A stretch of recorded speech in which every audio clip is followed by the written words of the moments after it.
Mapendo. Naam. Niambie story. Story yoyote ama ile? Ile. Kila siku? Please. Sawa basi, tuanze.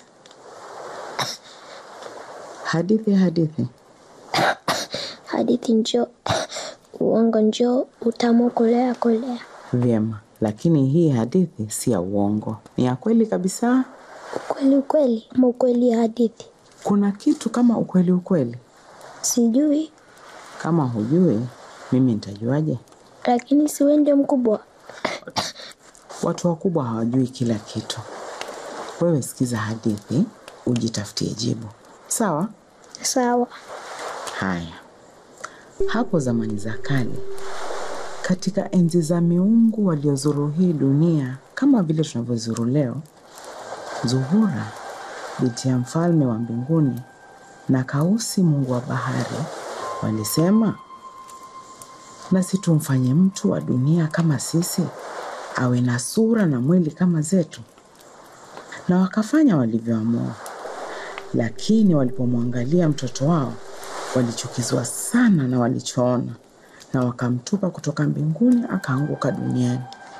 Lakini Asase, mama wetu wa nchi, akamwangalia huyo mtoto na akampenda, akasema, huyu ni mwana wangu wa kwanza, Jabo. Na akamficha mbali na wazazi wake. Lakini damu kama maji hujikusanya. Siku moja baada ya miaka mingi, Jabo, ambaye ni binadamu wa kwanza, bila kujua alichokuwa anafanya, alijitengenezea mashua na akaitembeza bara yote ya Afrika mpaka baharini, na akaisukuma ndani, na akaenda kuzungumza na babake. Hebu wazana mimi kidogo. Unadhani ni swali gani Jabo alienda kumuuliza babake Kausi wa bahari? Alitaka kujua ni kwa nini ametupwa mbali hivyo na babake. Ndiyo. Alitaka kujua ni kwa nini alitupwa mbali na babake hata ikawa miaka hiyo yote. Jabo hakuona nyuso za babake au mamake. Na Kausi, je, mwendeshaji wa wimbi na mleta mvua wa radi, alimjibu vipi mwana wake? Alimjibu na radi na umeme. Naam, alimjibu na radi na umeme.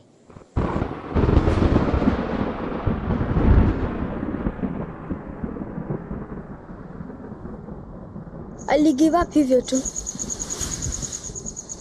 Kama ni wewe ungefanya nini? Mimi ningemshika Kausi kwa shingo, nimtingishe na mtingishe, aniambie ni kwa nini alimtupa kutoka mbinguni. Oh. Mimi ningemshika. Tulia Obe. Tulia.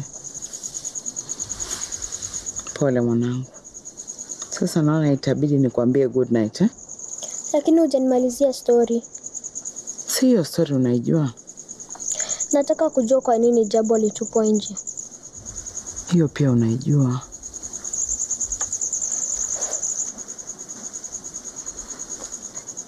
Sawa. Good night.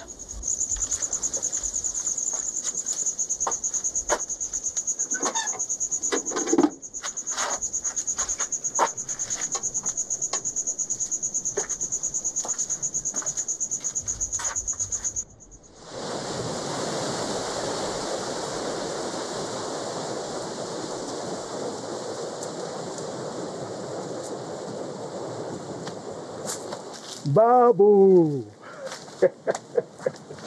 Mvuvi hodari kweli. Umetuletea nini leo? Ninavyoona mimi ni hewa na maji mengi ya bahari. Na hivyo vyote unalipia na nyavu zako mpya. Mfanyikazi hodari kweli wewe. Mvuvi kweli. Babu, mbona unakataa usaidizi wangu? Usaidizi gani mzee Santi? Ukiniamini, nitakuonyesha mahali ambapo utavua samaki wengi kupita kiasi. Si basi unionyeshe kwanza? Mambo hayaendi hivyo. Sikuonyeshi kabla hujafanya hivyo. ama nikukodishe moja ya nyavu zangu? Siku nyingine.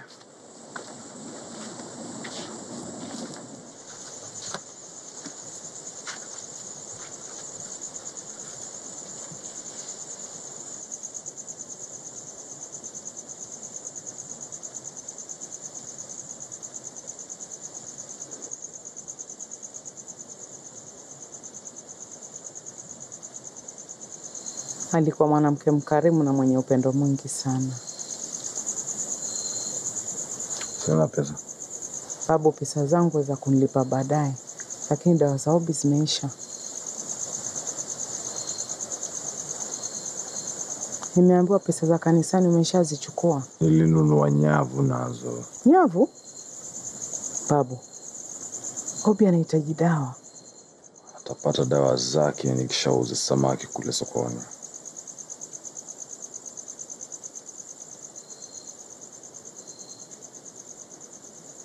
Na pengine itakuwa afadhali asizipate.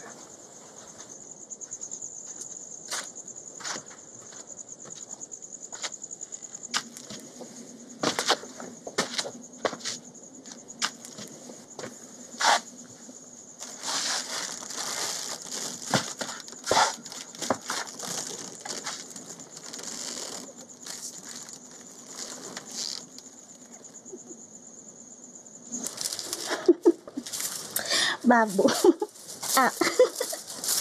Babu Antikerenya. Si wewe mwenyewe ulisema nikikushikashika hapa tutakuwa tajiri kushinda matajiri. Nilisema kijikuta wajikuna kuna mkono baada ya kuogelea baharini, na inamaanisha utakuja pata pesa hivi karibuni. Mambo ya utajiri mimi sikusema.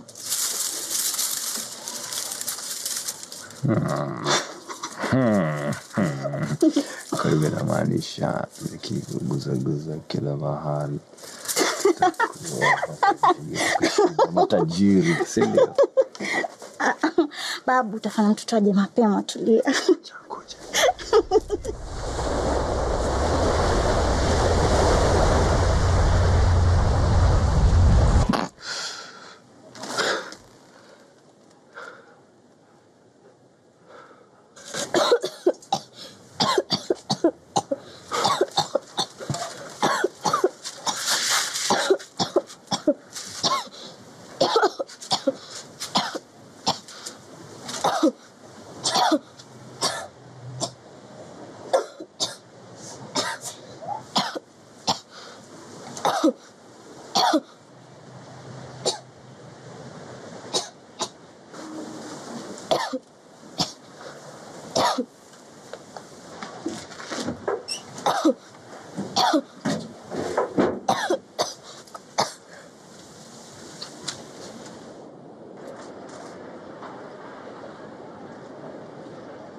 Hao wanaojiita wana mapinduzi, hao ndio wanatunyanyasa. Hao ndio wanateka nyara mabibi zetu, wanateka nyara watoto wetu. Hao nimesikia kichota kule nje ati kijiji chetu ndio next. Haitowezekana. Haitowezekana. Tuko na Jabari hapa. Na Jabari ameshikana mkono na serikali kupigana na maadui zetu. Kwa hivyo msishikwe na wasiwasi. Kijiji chetu tupo imara. Nyakio akabadilika, macho yake yakapanuka, meno yake yakawa makali. Babu, natumai ulivua samaki 1000 na nyavu zako mpya. Hizo nyavu zako zina kasoro. Kasoro? Hazishiki, haziko strong. Sulete basi nikubadilishie. Shazama baharini. Hapo siwezi kusaidia, ila nkuzia zingine. Ama fanya hivi, unipatie moja nitumie kwa siku moja, alafu nitakurudishia kesho na kodi yake nikishauza samaki. Babu, sikiza, Sikodishi nyavu zangu. Hivyo vyela vyako vidogo vidogo mimi sitaki. Tunane babu.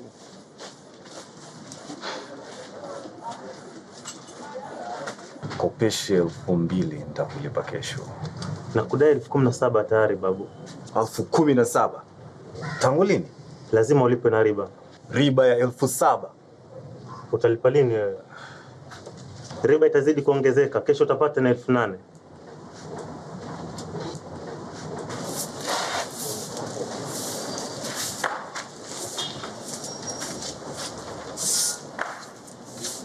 Mampendo. Oh, babu. Umerudi kanisani? Wacha niende nimwite Father John. Hapana. Nilikuwa nataka advance za pesa za dawa za Obi. Babu. Kamuulize.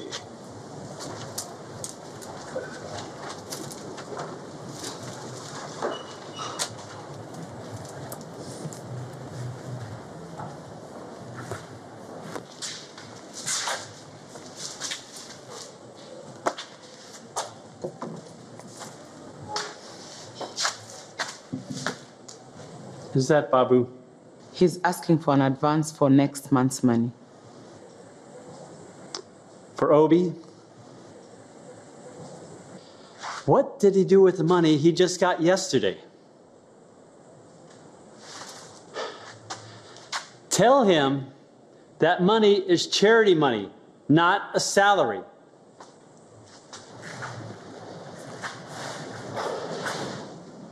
Wait. Tell him I'll consider his request if he will cross that threshold and come back to me, to us, and if he will kneel right there at that altar and pray to our Father in heaven.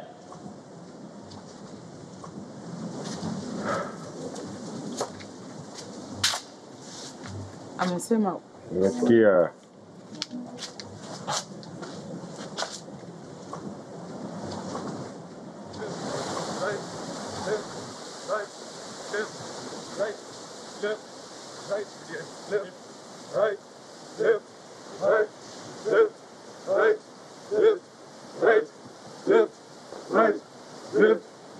Kaza. Hapo sasa. Nipe 20 hapo. Magoti juu. Mnafanya nini hapa? Ati nini? Nilikuwa namaanisha. Hapana mzee Santi, simama imara kama mwanaume. Kwa nini mwanaume?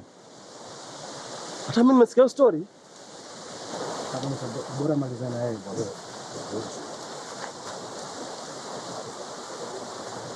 Mzee Santi, wewe ni mwanaume? Kwa sababu hata hilo jina mzee Santi sini jina la kiwanawake. Santiago. Jina kamili ni Santiago.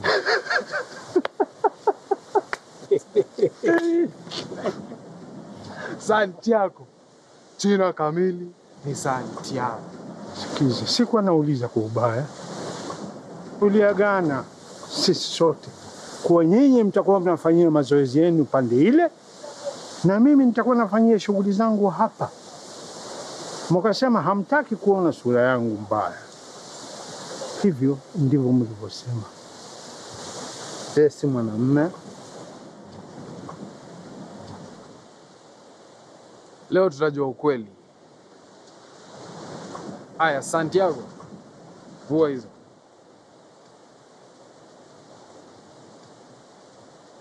Mzee Santi, nimesema vua hizo nguo.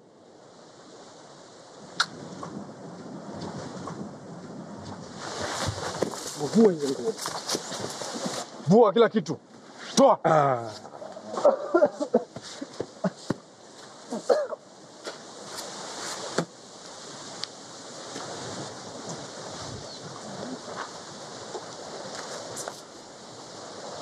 Zoezi.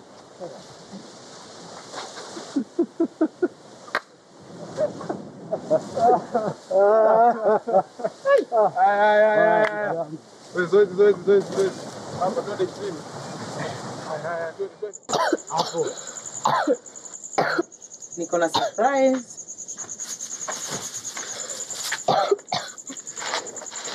Tada. Baba alinunua dawa. Ndio. Pole. Haya, kunywa.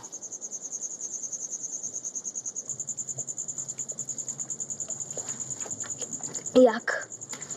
Dawa inayokuwasha ndio inayokupenda. Hadithi. Hadithi njoo, uongo njoo. Hapana. Wewe ndio unafaa kuniambia hadithi. Na wewe utaniambia hadithi yako siku gani? Ukimaliza ya ajabu. Si hiyo unaijua? Hata kama. Haya, tulifikia wapi? Baba yake aliponjibu na radi na umeme. Oh yes, radi na umeme. Hata hivyo, Jabo hakukata tamaa. Jibu la Kausi lilimtia moyo na ikabidi arudi usiku huo mwingine na mwingine na mwingine mpaka ikabidi Kausi ampe jibu lingine.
Nini? Uko sawa baba? Uko sawa. Si twende church?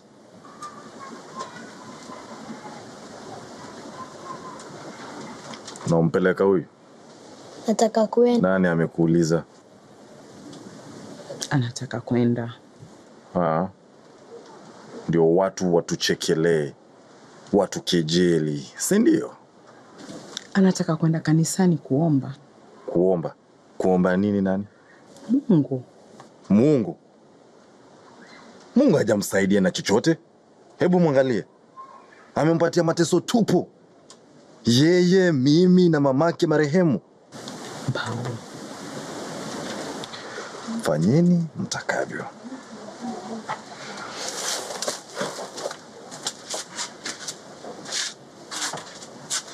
Twende baba.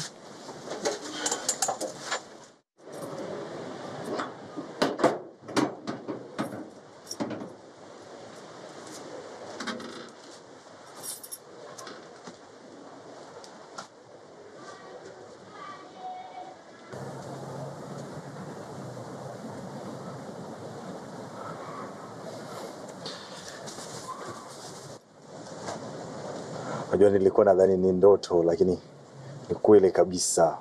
Uko hapa. Unaniogopa? Usiniogope. Haya basi. Sitakuguza.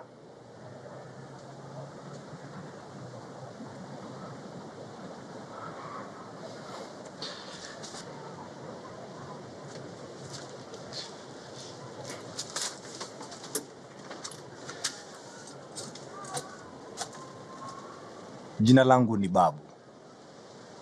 Lako?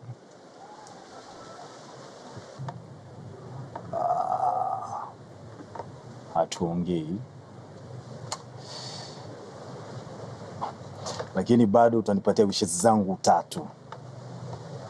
Ama hadithi zenu zinasemaje, ni 3 ama ni 5? Haya basi, tuseme ni 3. Wish yangu ya kwanza, ningependa kukuwa tajiri kabisa kijijini kote. La. Kukuwa tajiri kabisa nchini kote.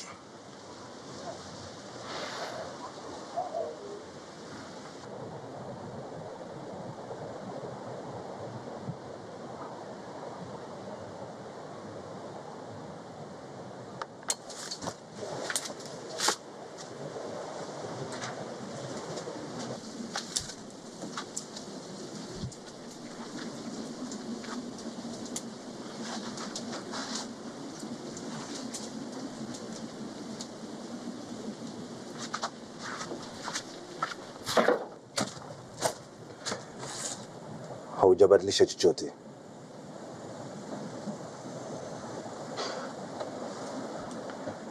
Nataka umrudishe mke wangu.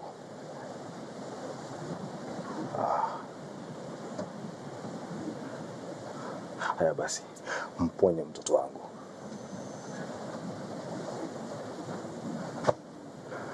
Nifanye tajiri kushinda matajiri wote.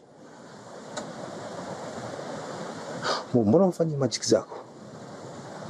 Mbona haufanyi magic zako?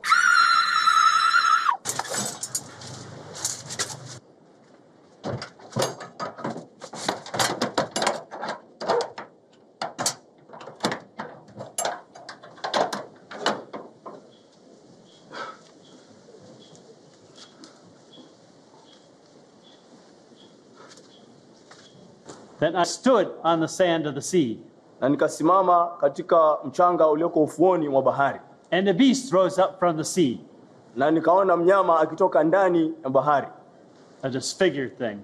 Mnyama aliyeumbuliwa. A damaged, ugly, diseased thing. Mnyama na sura mbaya, hayawani bovu anayeoza. With 7 heads and 10 horns, and on its heads was a blasphemous name. Na vichwa 7 na pembe 10, na kwa vichwa vyake jina la kukufuru. Antichrist. Mpinga Kristo. Mwenyezi Mungu tuepushe na mabaya. Stop it. May God protect us. God, the one true God. Translate. Mungu Baba, tulinde. You shall have no other God besides me. Hamtakuwa na Mungu mwingine ila mimi. Just me. Mimi pekee. Let us pray. Tuombe. Father in heaven, we know that in each one of us there are little beasts. Baba uliye mbinguni, tunajua ndani yetu kila mmoja wetu ana vijinyama. Please protect us, O Father, from our satanic traditions.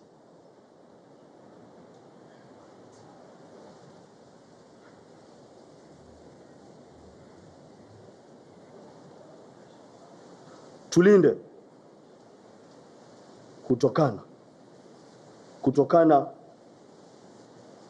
kutokana na mila zetu za ushetani.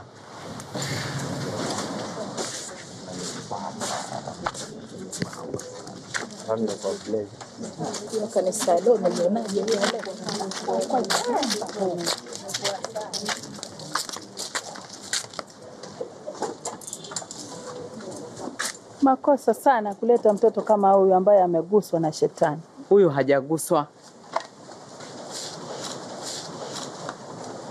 Babu.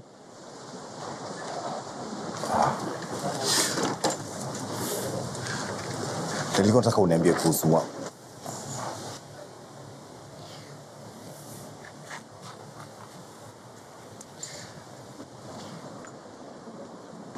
Ningependa uniambie kuhusu mapepo na majini ya baharini. sahihi? Ndio, nataka kujua wanavyofanya hizo magic zao. Yaani wataka nikusimulie hadithi saa hizi? Hapana, sitaki hadithi, nataka kujua tu kweli. Facts. Mimi ninazojua ni hadithi.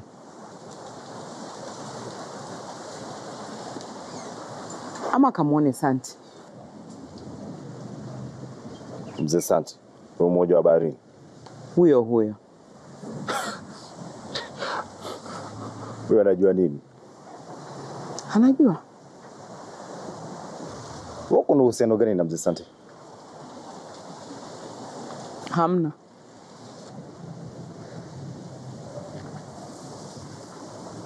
Natarajia ujipatie kazi ya zaidi ya kurandaranda na Obi kila mahali mpaka uko baharini. La. Baba, angalia.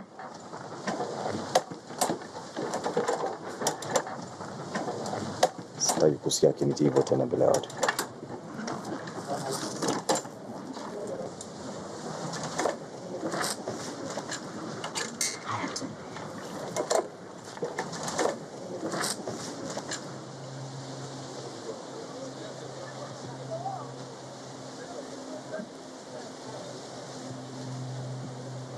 Mzee Santi. Tulia. Hakuna anayetaka kuona vitu vimeoza tena. Nimekuja nyavu zangu. Ushazishona.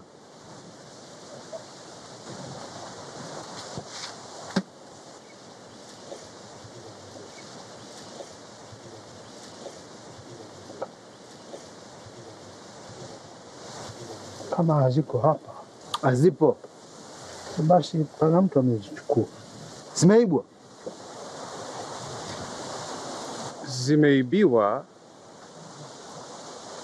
Zimeibiwa kwa sababu hizo nyavu ni mpya zaidi ya hizo zingine.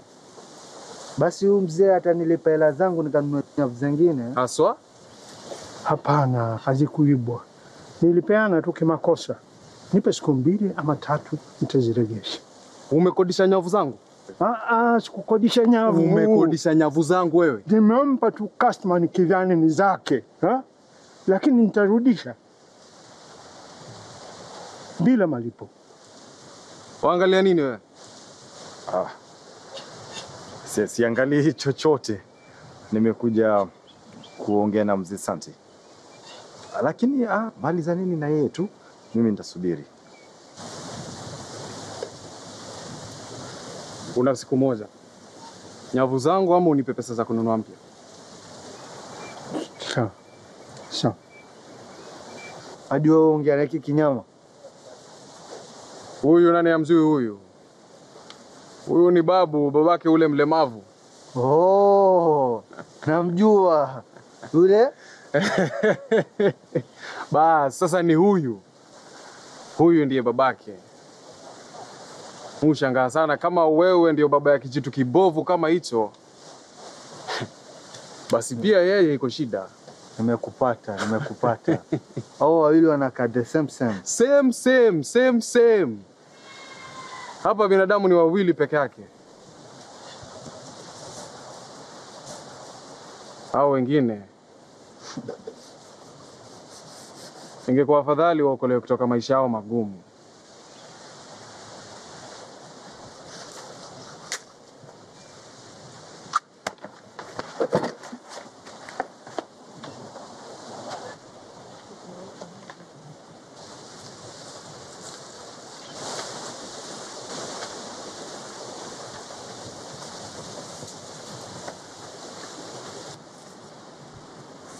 Mzee Santi. Sitaki usaidizi wako.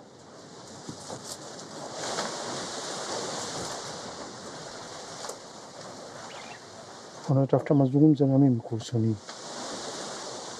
Naam. Nilikuwa nataka kuuliza kuhusu mapepo na majini ya bahari. Ni nani amekutuma kwangu? Sijatumwa na mtu yeyote. Nilimuuliza Mama Pendo kuhusu stori zake, Mama lakini Pendo hakumbuki lolote. Hakumbuki? Hajui chochote. Na wewe je? Mbona unaulizia mambo ambayo yanaishi tu kwenye mawazo ya binadamu? kuulizia tu. Hakuna mtu anaulizia mambo hayo hivi tu. Haya basi. Nashuku niliona jini jana nikivua samaki. Unashuku? Nashuku maana sikuliona vizuri. Lilikuwa kama binadamu lakini halina miguu. Ni mkia wa samaki. Ulimuona wapi? Baharini. Wapi exactly? Ile area ya pale ile. Ni manake hali ya hewa jana usiku. Ati? Hamna. Nasikia ya kwamba ukimshika mmoja na kupatia 3 wishes.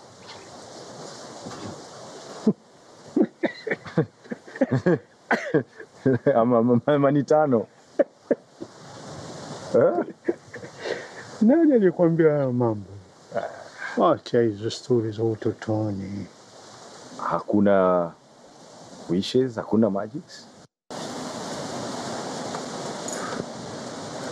Sikiza baba. Ukiliona hilo zimwi tena likamate.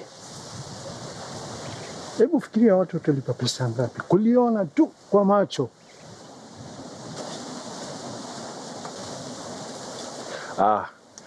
Kuna jambo nafaa kwenda kushughulikia huko nyumbani. Tutaonana baadaye. Hakuna kuvua samaki tena leo? La, si leo. Labda kesho. Wengine wanamuita Mohana. Mohana. Wengine Simbi. Simbi. Wengi wanamjua kama Mami Water, mama wa bahari. Mami Water. Lakini sisi tunamuita Talia. Naam, Talia. Mama wa nyoka.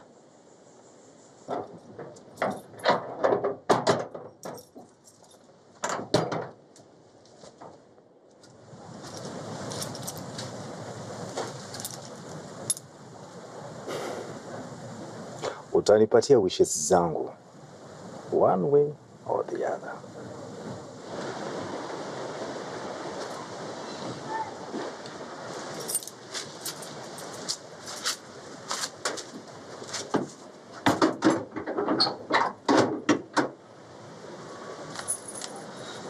Lakini si Talia ni mtoto wa Kausi kama Jabo? Naam, ni binti yake Kausi. Lakini Talia alizaliwa baharini na Jabo naye akazaliwa mbinguni. Kausi naye ni mama na baba wa Talia.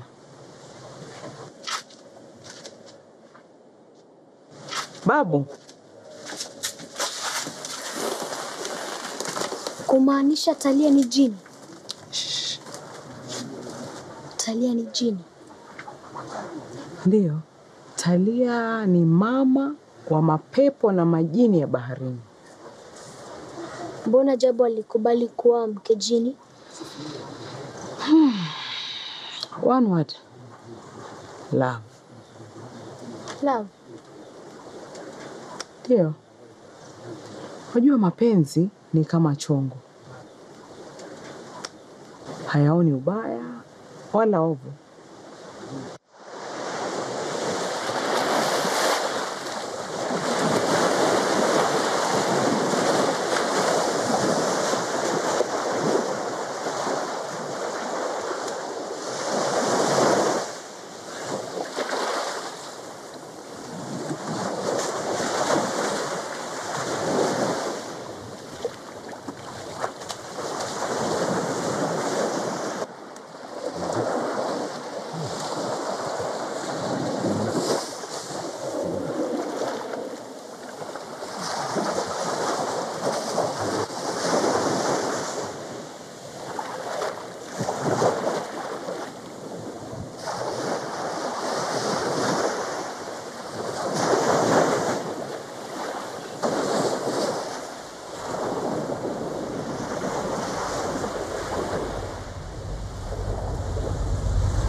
Wote wamekufa wote? Wote, hata wale tuliovua leo asubuhi. Ama maji ndio mabaya? Hapana, si maji. Pepo mchafu amezuru. Sibi tunayemwita Talia alimcheka Asase mama Kejabu. Akageuka, akamwonyesha mgongo, kajitembeza kama binti harusi, mwendo wa aste aste, kama nyoka, mshindi wa vita kati yao. Hakujua uzito wa kulaaniwa na mama Kejabo, mama wa dunia. Hakutizama njia yake, pua lake juu hewani, kiburi tupu. Hakuona wala kunusia dalili ya laana yake Asase. Dalili ya kwanza ikiwa samaki wengi waliokufa na wengine waliooza kila mahali na katika ile barabara ambayo Talia alipitia.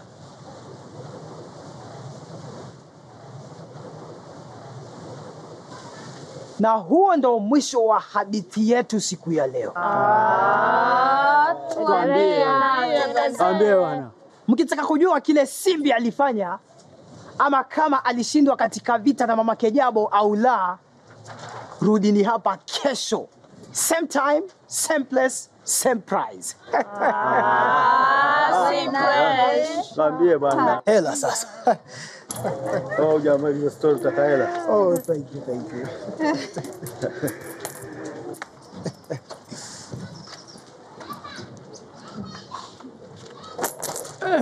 Kaka nawe, mimi nimeingia hapa sasa hivi, hata sijui nini kinaendelea katika hadithi yako. Haijalishi, ikiwa umesimama kusikiza hadithi zangu, lazima utoe ushuru. La sivyo, sitaendeleza hadithi zangu kwa wateja wangu waaminifu na watakuvamia, na singekupendelea hayo. Nina ofa ya ajabu sana ya kazi. Hadithi ya ukweli kabisa ya kuambia hawa wateja wako. Hadithi ya ukweli? Staki. Nipe hela zangu niende zangu. Kaka sikiza. Mimi ni Babu. Babu, nakufahamu. Babake Obi mlemavu. Najua kila mtu katika hiki kijiji. Hilo si jina lake. Obi si jina lake. Kama unajua kunihusu, basi unajua ninakuishi. Leo jioni nikupatie pesa zako na ukuje peke yako.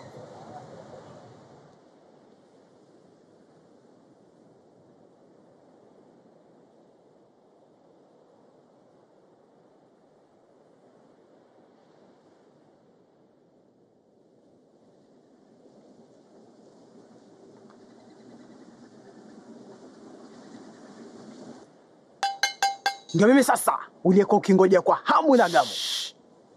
Lazima utangaze kila mtu. Watajuaje nimefika? Sikiza, nikikwambia kuja peke yako, nilimaanisha kuja kisiri siri. Mbona nijifiche na nimekujia pesa zangu?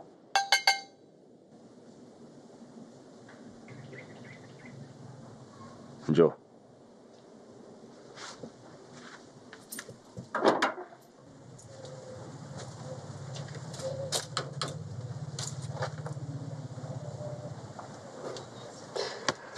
Tazama.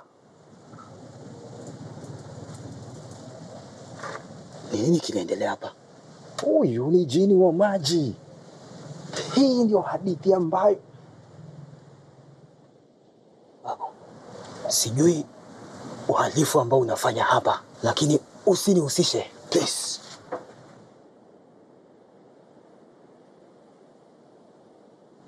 Umefanya nini?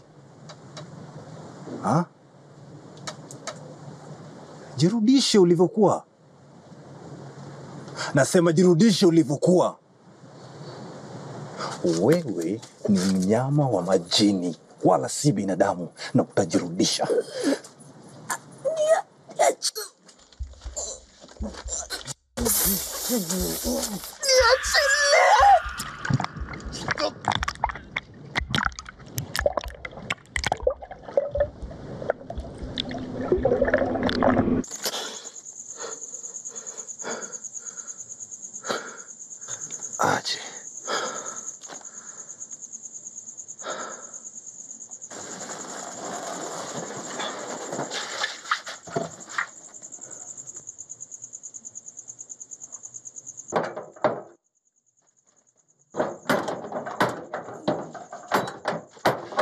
Wewe unafanya nini hapa?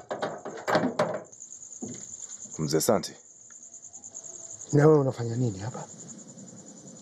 Sikuelewi. Si hapa ni kwangu? Hebu fungua mlango tumuone. Unaongea kuhusu nini? Ule mke wake wa samaki ushakuwa miguu ama bado? Nimeponywa. Nimeponywa.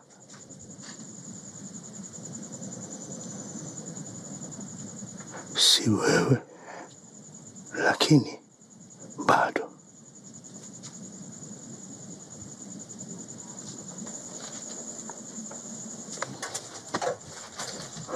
Babu. Naam. Ulitoa wapi hizi nyavu zinazomshikilia? Ni zangu. Utanilipa. Na kulipa na nini? Nilikuona ukizungumza na Chiriku sokoni. Najua unachotaka kufanya. Utanilipa ili nikuonyeshe namna ya kubadilisha mke wake wa samaki.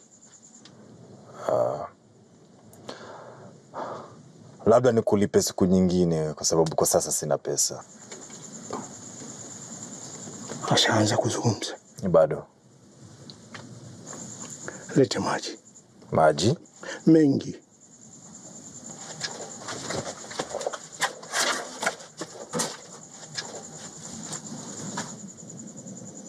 Usiniogope.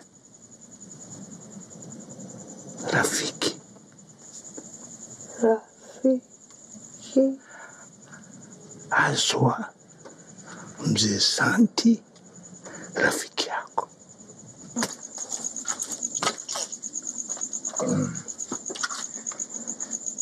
Kwa miguu? Kote.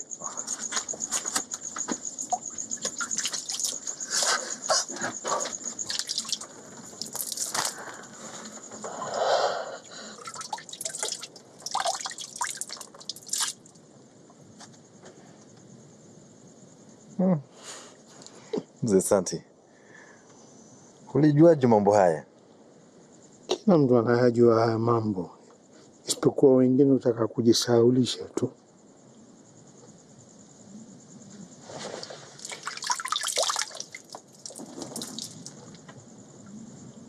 Talia mama wa nyoka. Jina langu litavuma. Sifa zangu zitaenea. Wigizaji maalum. Kitu cha kwanza tunahitaji ni posters na flyers za kupeana. Hiyo artwork inapaswa kuwa flashy. Tunahitaji posters kama 20, flyers 150 za kupeana. Ndio word of mouth ianze vizuri. Word of mouth. Inaitwa marketing 101. Watu wataambia wengine kuhusu Talia. Stori zetu zitaenea na watu watakuja kujionea. Na pesa zitaingia. Na pesa zitaingia. Sawa basi. Wewe shughulika. Sitaki watu wajue. Basi nishakwambia sina doo zingine. Sijui kama watanipa na deni. Sitaki watu wamuone akibadilika leo. Aha. Watarudi tena baadaye kuona image. Alafu watalipa pesa zingine tena. Basi itabidi tutengeze beseni moja kubwa kama ile ya kuogea. Bafu. Bafu. Na mimi nitatengeza nyavu nyingine za kumshika vizuri zaidi. Niletee zingine za kuanika ndani. Inaitwa production design. Uigizaji maalum. Stage isipoandaliwa inavyostahili, tutawavunja wateja wetu nyoyo zao. Habari zenu? Mzuri. Santiago. Nzuri. Naona mmetia kufuli pale, mmeficha nini? Yana kuhusu nini wewe mama Pendo? Hiyo ilikuwa ni porojo tu. Wacha niingie ndani nishike shughuli zangu.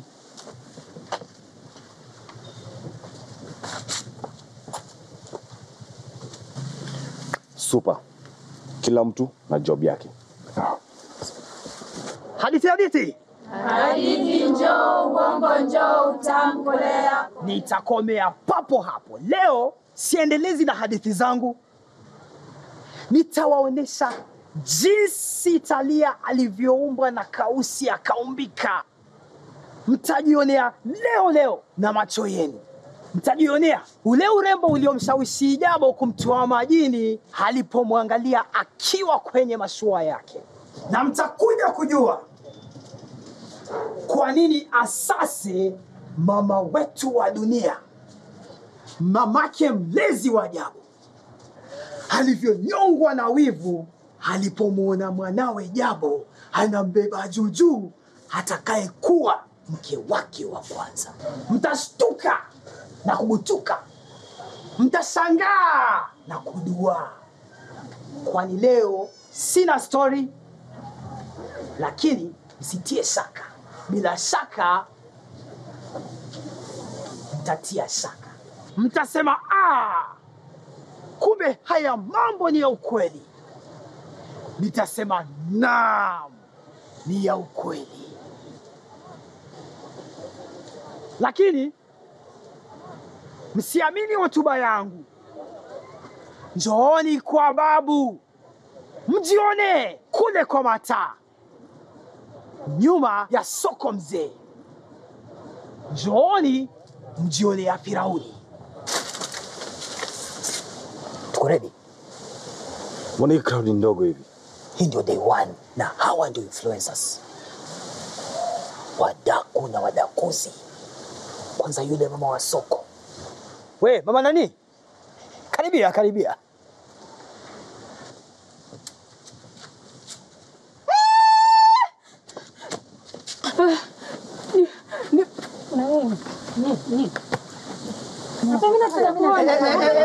Tuliagana ni moja kwa moja.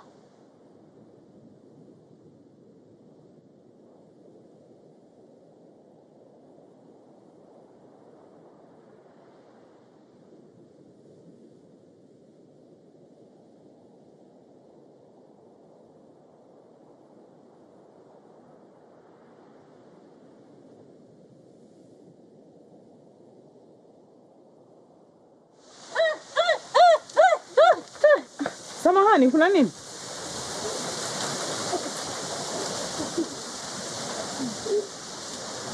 Huu ni uchawi. Jini. Pepo mbaya sana huyo. Mwakilishi mkubwa wa ibilisi. Wewe unakaribisha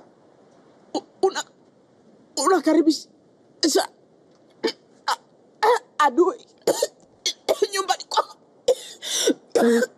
Hii.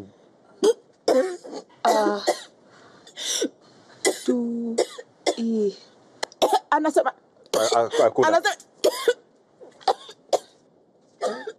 huu si uchawi, ni kiini macho. Pia angalia, watu wanalipa kisha wanaingia. Huu ni mwanzo wa utajiri. Baba anawaonyesha watu nini kwa kibanda? Babako amewaandalia wanakijiji mchezo wa kuigiza. Mchezo wa kuigiza? Na unajua ni hadithi gani ambayo anaigiza nayo? Ni hiyo ambayo unaipenda.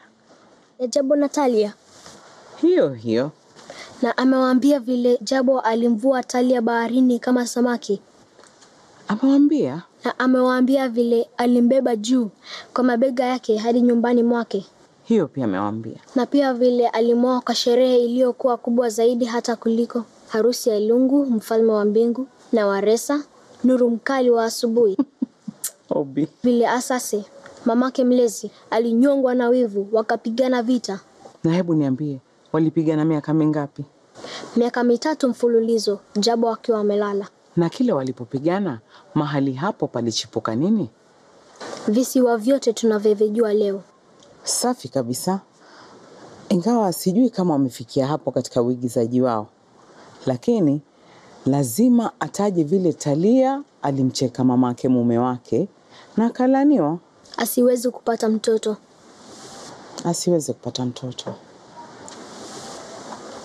Na Jabo alipoamka akamkataa kama mke wake. Na ikabidi amchukue Raheli badala yake. Raheli. Aliyeumbwa kutoka matope na Asase mwenyewe. Naam. Na mwenye Talia huruma. Kweli. Hata baada ya yeye kushirikiana na Nduli, mlinzi wa maiti, ndio azae zimwi na majini na mapepo na maradhi na ulemavu na shida zingine zote ambazo zinawadhuru watu mpaka saizi. Alikuwa amekasirika. Labda kama Asasi angemkubali kama mmoja wa familia yake, pengine tungekuwa tunaishi bila magonjwa.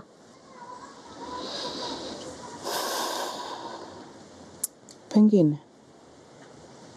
Harusi wenye manoti nasema usije. Chunga sana chanze.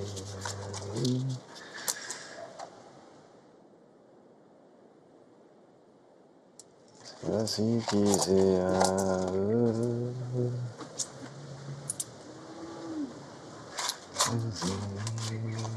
25%. Hatukusikizana venye tutadivide hizi pesa, lakini 50% kwenu na 50% kwangu, hiyo ni fair. Babu, mimi nilidhania kuwa sisi watatu ni partners. Sisi ni partners. Lakini kama partners hawatasikizana, itabidi watafute partners wengine.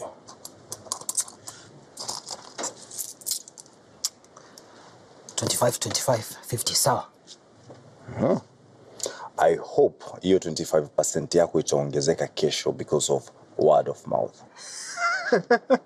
Kabisa. Ngoja uone power of word of mouth, please. Haya basi. Sawa.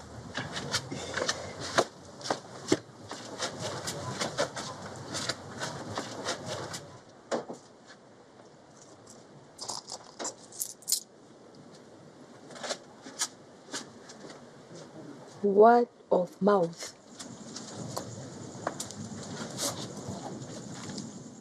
Tumesema nini? Sema nini? Unajifunza lugha. Nishajifunza. Punde si punde mimi kama wewe. No, never. Wewe ni hayawani wa majini. Mimi binadamu. Tofauti kabisa. Ngoja. Mimi njaa. Wewe njaa. Tusikizane. Hii kazi tunayofanya hapa tutaiendeleza. Na ukifanya kazi nzuri utakula. Lakini usizungumze na mtu yeyote ila mimi. Tumeelewana?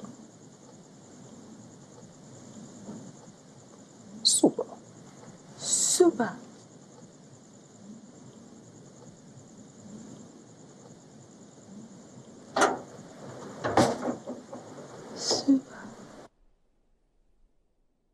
Hadithi. Hadithi njoo, uongo njoo, tamkolea. Umekolea kweli. Leo hadithi hii ni kama sinema. Sitakwambia, nitawacha ujionee. Huyo Talia aliyemuoa Jabo kwenye harusi kubwa ambako kila mnyama duniani alialikwa. Shiriku, acha story nyingi. Si ulisema tutajionea? Acha tujionee. Samahani nimepotelea hadithini. Karibieni.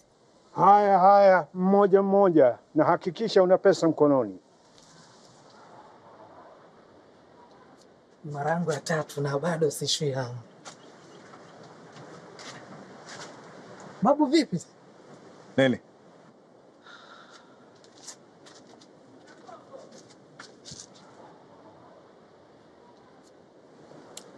Tokeni nje. Pia wewe.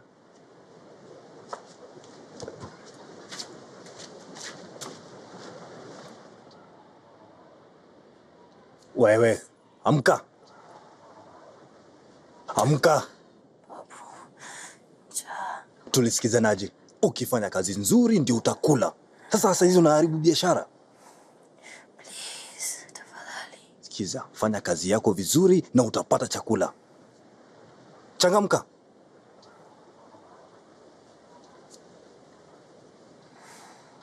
Changamka.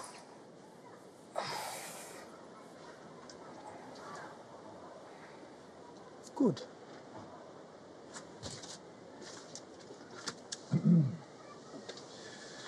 Kuna shida gani? Hakuna. Next.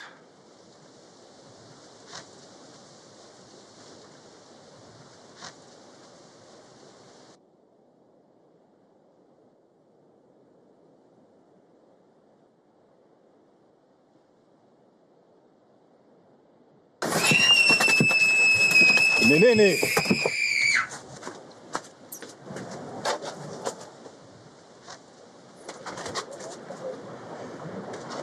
Hii ni opportunity nyingine imetuangukia.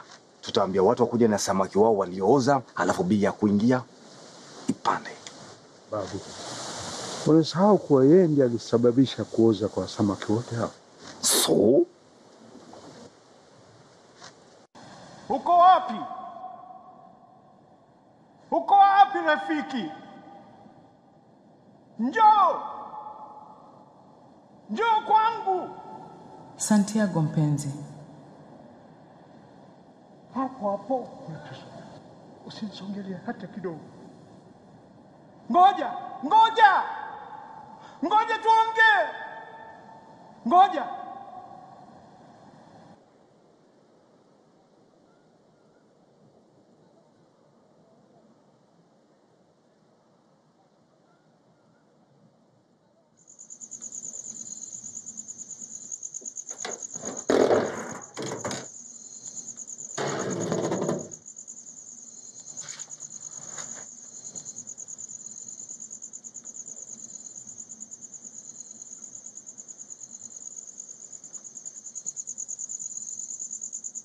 Babu,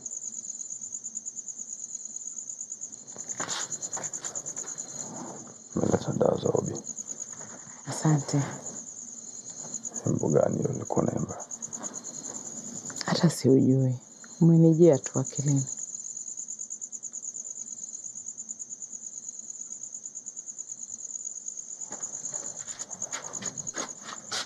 Utakunywa kabla hujalala?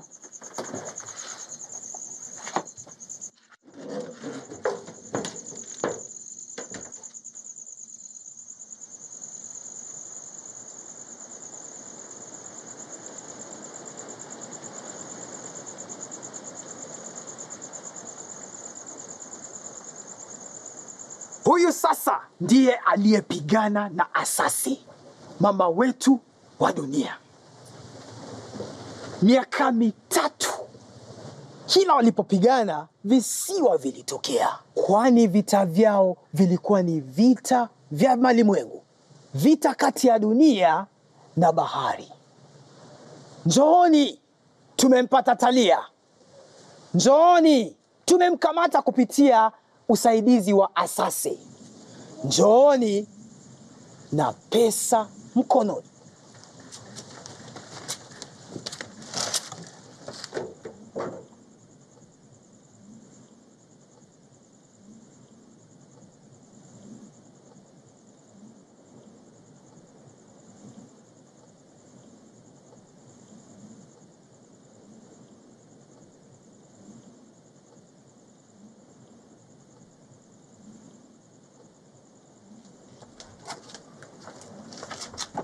Next. Si jana ilikuwa 20. Vipi leo imepanda hadi 100? Kuingia bila ya samaki ni shilingi 50. Kuingia na samaki mmoja utaongeza 50 nyingine. Kwa hivyo shilingi 100 mwanangu. Si ni mmoja tu? Hiyo ni bei ya mmoja. Ingia na kikapu utapata discount. Utalipa 250. Ama unasahau story yote urudi kwenye umetoka. Wewe. Ni nini? Anakula samaki wangu.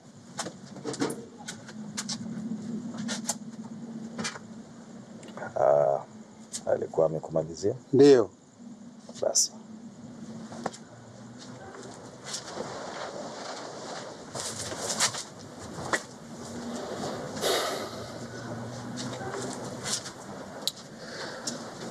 Tulisikizanaje? Usikizanaje?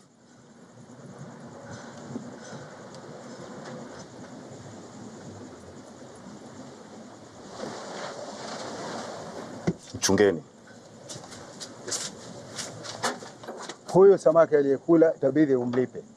Wewe kwanza umeingia na discount. Kuingia hapa na samaki mmoja ni 50 bob. Ama unataka nikupigie hesabu ni pesa ngapi nakudai? Basi, asante. Mimi naenda.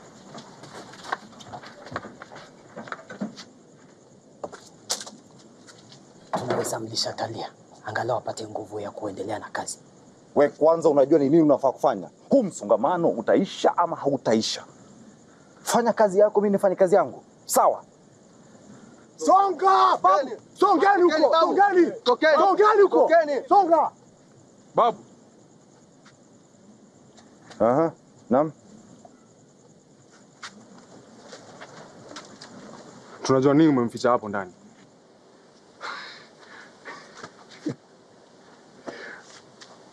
Mimi sijaficha chochote. Sema ukweli babu. Sawa basi, mnaweza ingia muangalie, lakini lazima mlipe kwanza 50 bob each. What you're doing here, Babu, is a crime against God. Against which God? There is only one God. Before you people came to eat our country, we had hundreds of gods. False gods. Now wako si false. There is only one true God. There is only me. There's only me. Hiki kibanda ni changu. Hiki kiwanja ni changu. Mnyama aliendani ni wangu. All of it. Mine. That is not an animal in there, Babu. That is a demon. I have committed zero crime here. Sikiza babu. Hii biashara ni yangu. Na mkijaribu kuikwamisha, nitamwambia babako wewe Jabari. Na akishindwa, sawa. Takutana huko kotini mjini. Beware, Babu. That thing is an evil spirit. These are our stories, Father John. They are not evil. And they will not become evil just because you have said that. Mfunga mdomo wako wewe. Chiriku, wewe ndio uweza kutuinua kifua sasa hivi? Eh? Ongea! Shetani. Ongea stories zako wewe. Tuongee kwanza. Ongea wewe. Unazungumza wewe.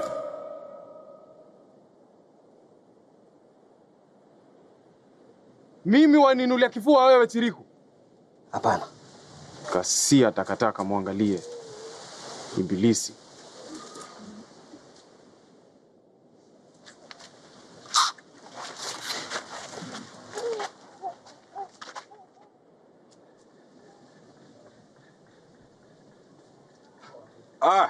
Watu wangu, kwani tumesahau tumekuja kufanya nini hapa? Piga foleni hapa, lipa tuingie. Endeleeni na kazi, narudi.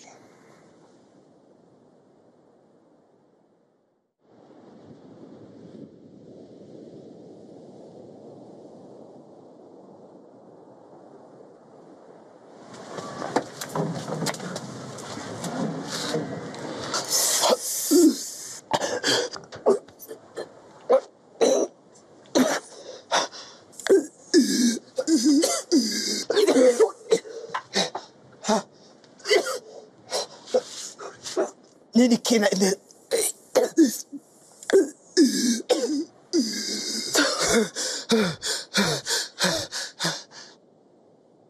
Chiriku. Hapana, ogopa. Nataka tu ongea.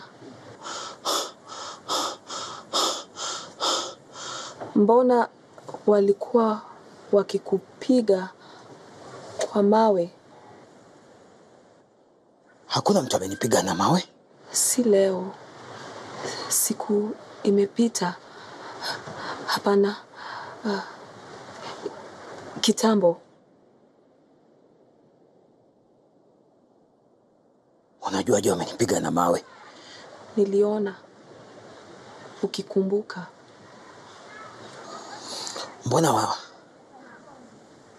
Mbona wanipige na mawe? Kwa sababu wananichukia. Jabali na wenzake, ndio. Jabari na wenzake. Mbona wanakuchukia?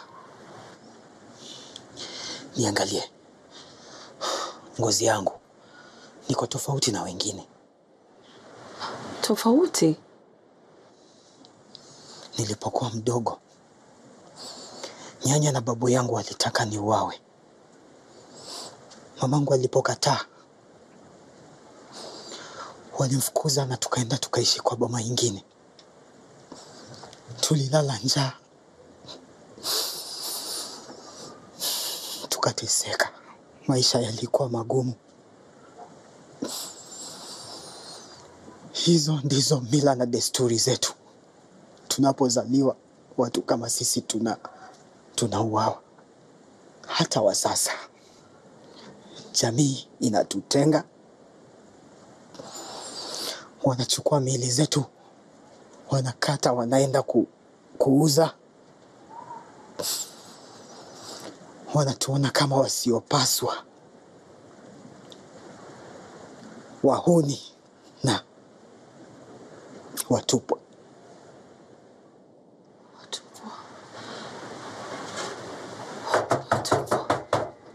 Mbona umefunga mlango? Na mbona haujaitana next? Chiriku. Yes, ndio. Next.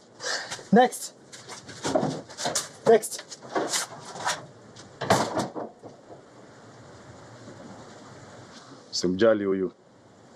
Amekuja kulinda biashara yetu.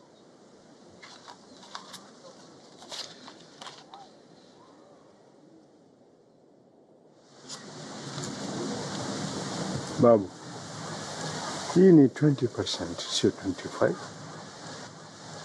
Kwani unadhani security tunalipa na nini? Na wewe umelipa ngapi? Nyingi zaidi kukushinda. Ni sawa. Asante. Kuja nikuonyeshe.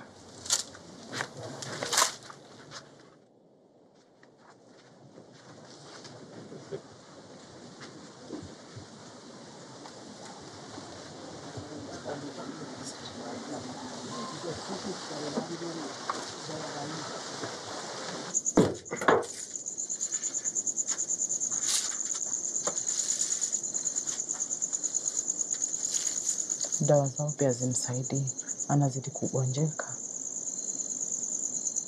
So unataka nini? Ni mtoto wako.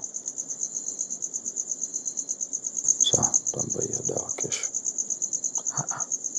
Peleke hospitali.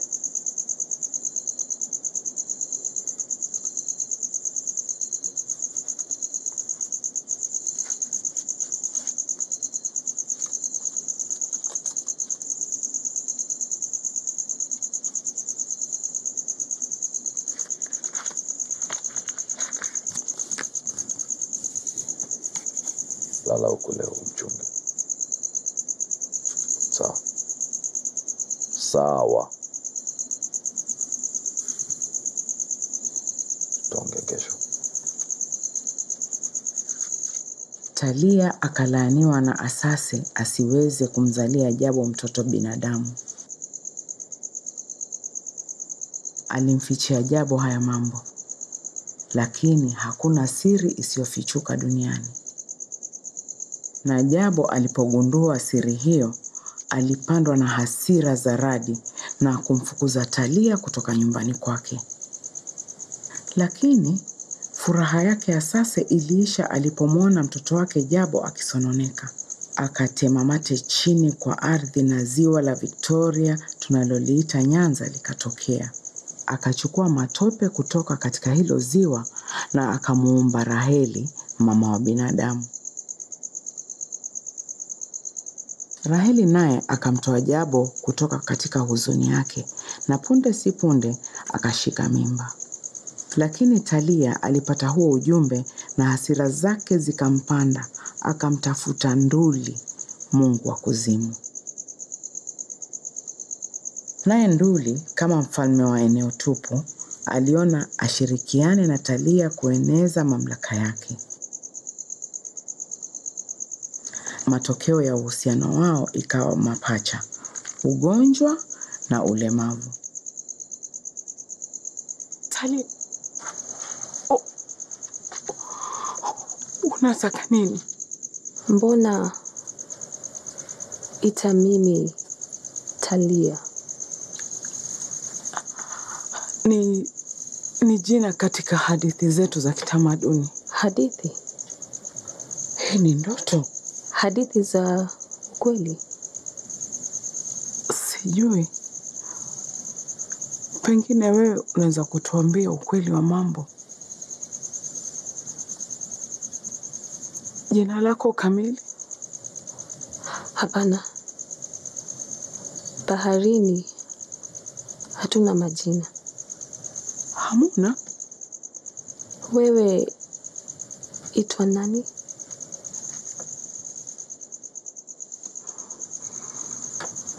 Wananiita Mama Pendo. Naam. Pendo. Pendo. Love. Lakini wewe sio mama. Nilikuwa mjamzito kitambo kidogo.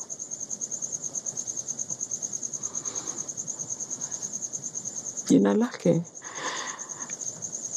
lingekuwa Pendo, lakini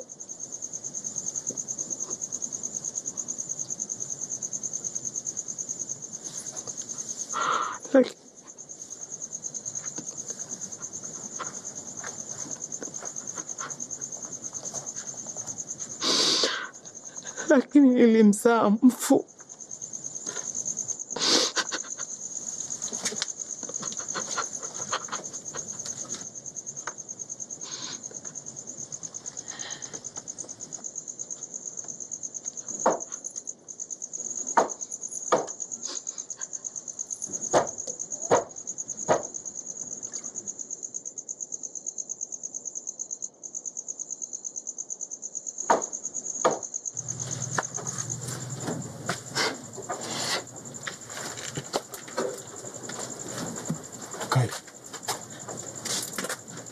Mungu Baba.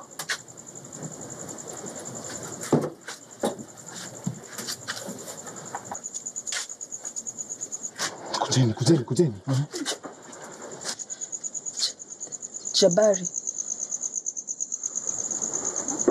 anaongea. Anakujuaje Jabari?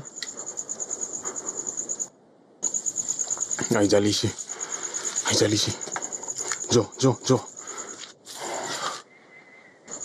Shika.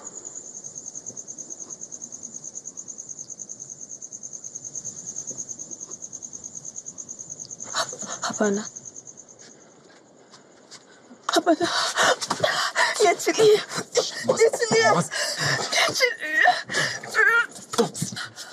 Utamshikilie.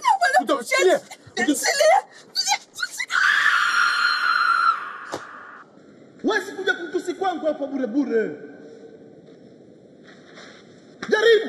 Jaribu uone. Hivi karibuni wana mapinduzi ya Ramu watakuja kututembelea. Na itakuwa kwa uzuri baba. Washachoma kijiji chote cha Chuda, ni majivu sasa. Mimi nitaongea na wao. Hakuna kuongea nao baba. Hawana huruma hao. Tayari serikali wafikiria tumeungana mkono nao. Lazima tuwaonyeshe hatupo nao. Lazima tuonyeshe nguvu yetu kama kijiji. Baba, lazima tuungane mkono na serikali ili tukipata afueni. Serikali gani ambayo ijazo tunapigania uhuru kama sisi? Wewe ni nani wewe? Mimi ni mzalendo shujaa ambaye bado hajapoteza mwelekeo wake. Shujaa.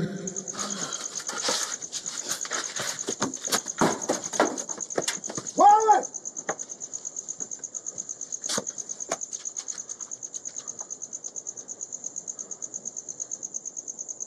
Uchawi gani huu?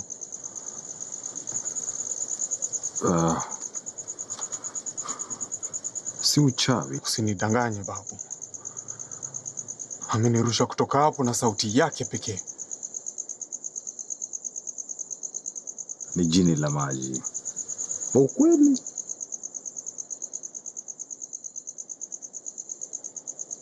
Ulimvua baharini? Ndio.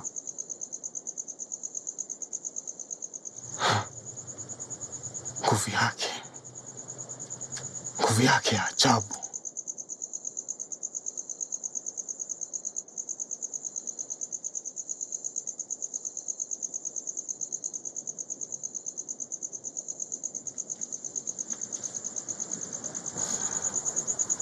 Tunaweza saidiana hapa, Jabari.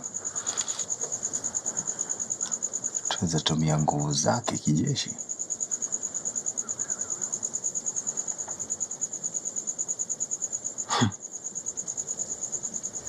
Tukiwa na silaha kama hii, hata serikali itatusikiliza. Hivyo basi,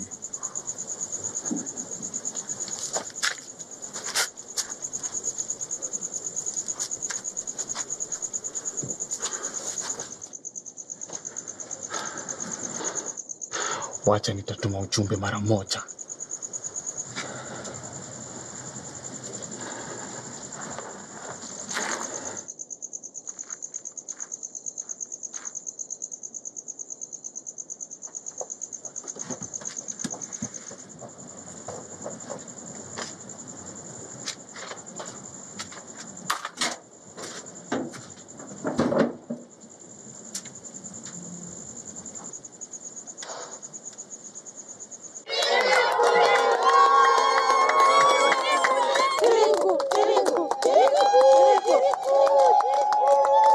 Asanteni sana marafiki zangu. Vile mnavyofahamu, Fungulie tumuone Talia.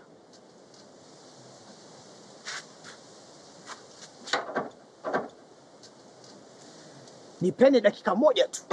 Moja.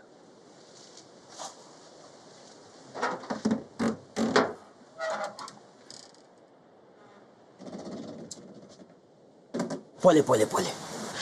Nilikuwa natafuta babu. Wewe ndio Obi. Wewe ni Chiriku. Naona sifa zangu zimeenea. Zangu pia.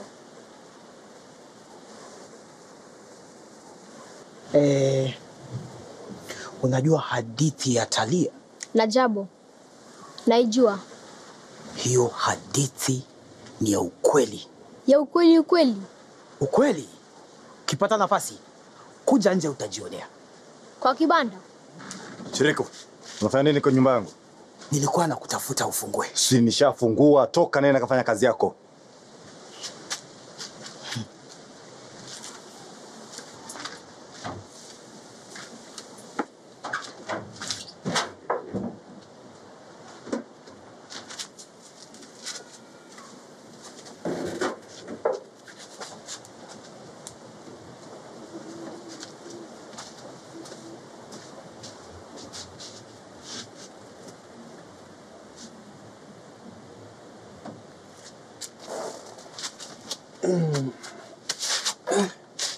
Sijui una deal na huyo aje.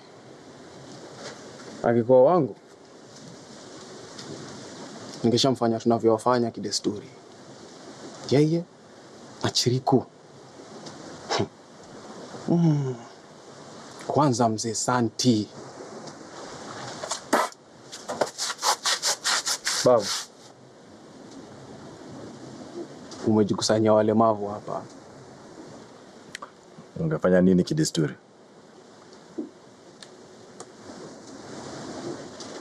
Hao walemavu wanapozaliwa hivi tu na watiwa kwenye kikapu na waachilia baharini. Kausi ajue atakavyofanya nao, ili nasi tubaki na taifa imara.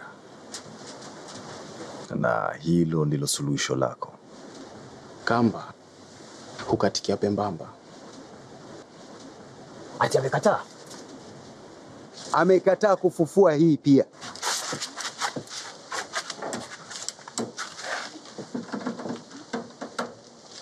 Mbona sio ni line ikisonga? Inaonekana amekataa kufufua samaki. Ati nini?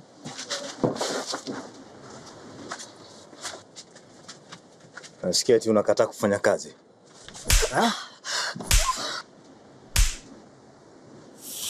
Unaonyesha nani meno yako? Unaniuma.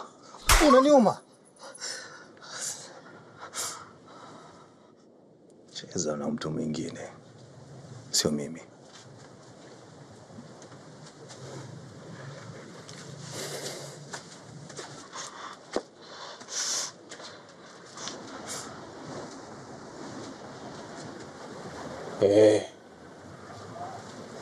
Hata mimi jaribu uone.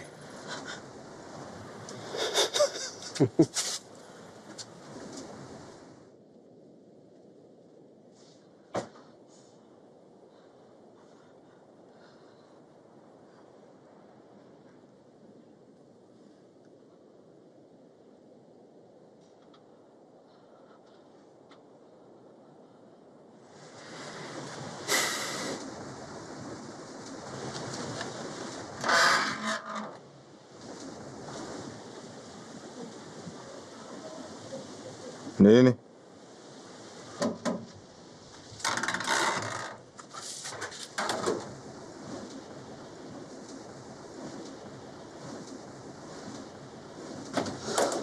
Umemuumiza sana Talia. So? Yeye ndio talent. Talent gani? Yeye ndio star of attraction. Watu wamekuja kumuona. Watu wamekuja kuona mkia wake, sio uso wake. Lakini uso wake unavutia pia. Hata nikuulize, wewe umbwa wako akikuuma, hautamtia adabu kama mwenyewe? Swala nyeti. Hebu jibu mzee Santi. Lile ni zimu la majini, babu. Unafaa kujichunga. Unaambia nani ajichunge wewe? Babu sio mlemavu kama nyinyi.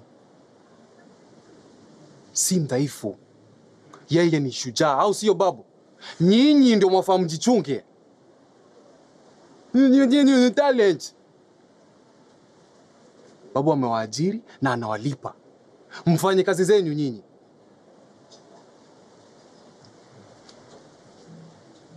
Babu, hebu twende. Twende tuongelee yale maneno yetu.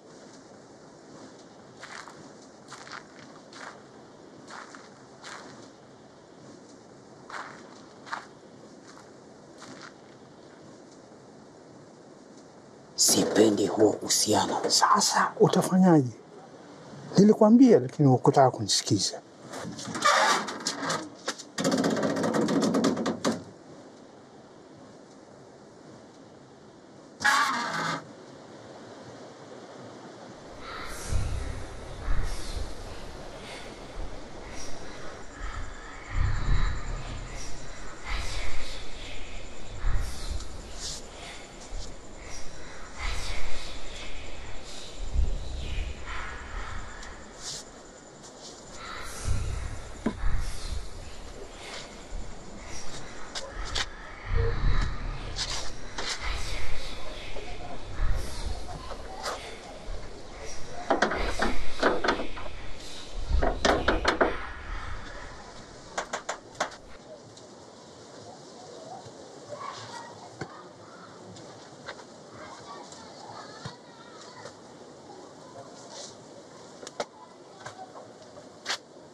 Talia, kumbe wani wa ukweli. Hizo ndizo mila na desturi zetu. Tunapozaliwa watu kama sisi tunauawa.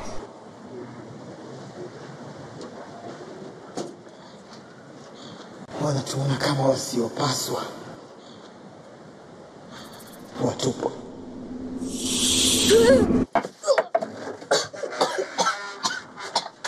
Obi! Obi!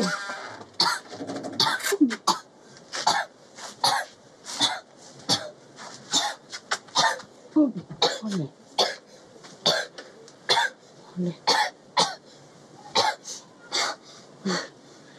Nimemwona. Out of the way, Tuknajia. Amasisi, curse you to the eternal fires of hell. out of the way. We're here to do the Lord's work. Which work? To protect the village from that evil thing in there. Protect from what? Where has the church been all my life? Repent and come under the protection of the Lord. Now move! You are testing the Lord's patience. Swala langu ni hili jamani. Huyo the Lord atalipa pesa kuingia huku kibandani? Blasphemy! They are corrupted already. And doa hawa ungodly men. Abela yangu!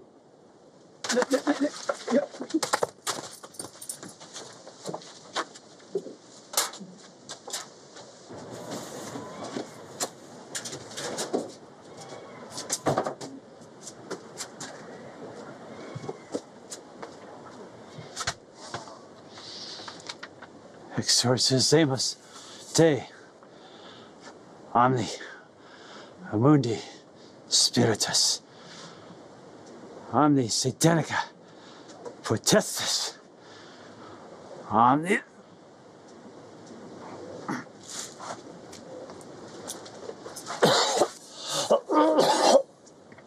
Father John. Oh, my letters. Thank you. Thank you. No. It's okay. I'll get them later. You may go. You may go.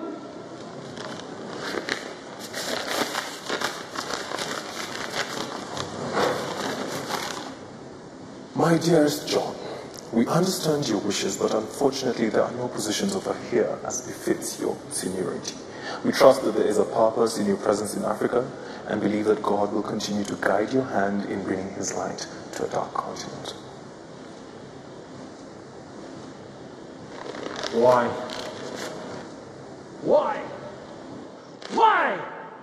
I have served and I have spent. I have nothing left to give these savages. They don't understand or appreciate the greatness and the joy of the gift we bring them. Why do they matter?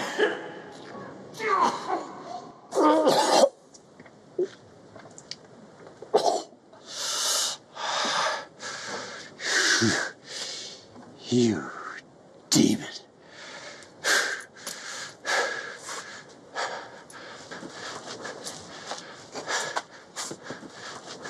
Exor, Sesamos Dei Omni Mundis Spiritus Omni Satanica Potestas Omniales Adversaris Omni Congregatio the Satan Diabolic.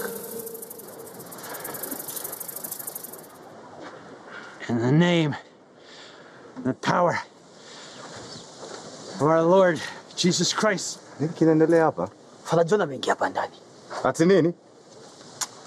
Huku ni kwangu. Father John anatokoa kutoka ibilisi uliyemleta.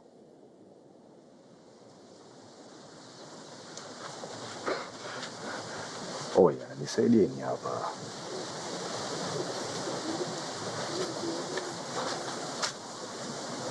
Haya basi. Nikulipe pesa ngapi uniondoke wewe? Anjaribu. Body. Retro. Satana. Body. Retro. Satana. Babu. Vipi? Kwani kumendaje tena pande huko? Si ati Father John yuko huko ndani. Na hata sielewi nini anamfanya Talia.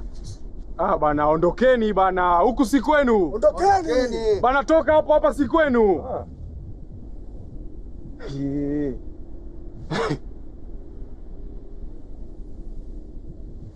Na nyinyi muangalia nini? Muangalia nini? Mnaangalia nini? Father John ni mkoloni. Mtamwacha mkoloni alinde maisha yenu? Sitawasikia. Mtamwacha mkoloni alinde maisha yenu? Haya basi tuingie humu ndani na tumuondoe na washirika wake. Tokeni. Jaribu mtalaaniwa na Mungu. Toka. Be gone, you unclean spirit. Toka.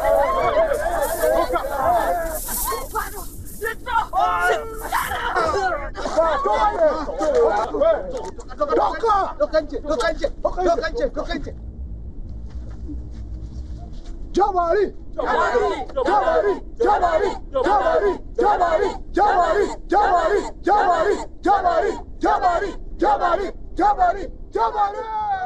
Nataka uniambie venye wewe unafanya hiyo magic yako.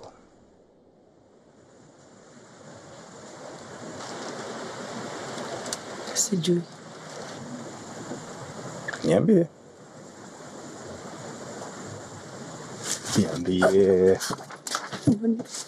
Unaniumiza. Nitazidi kukuumiza kama hautaniambia. Unaniumiza. Sawa.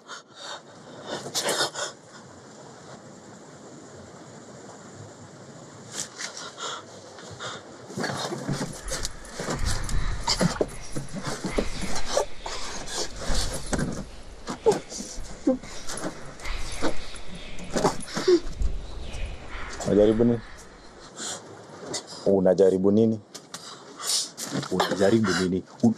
Unajaribu nini? Ha? Jaribu nini wewe? Ha? Unajaribu nini?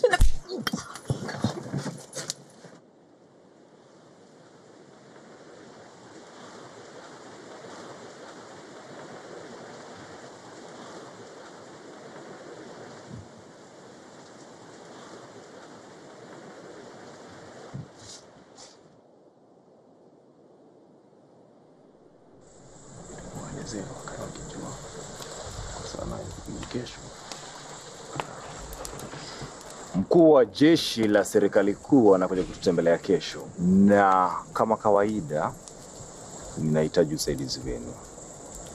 Kisha mimi ndiye nitakayekuwa mratibu wa siku ya kesho. Tuelekee zetu.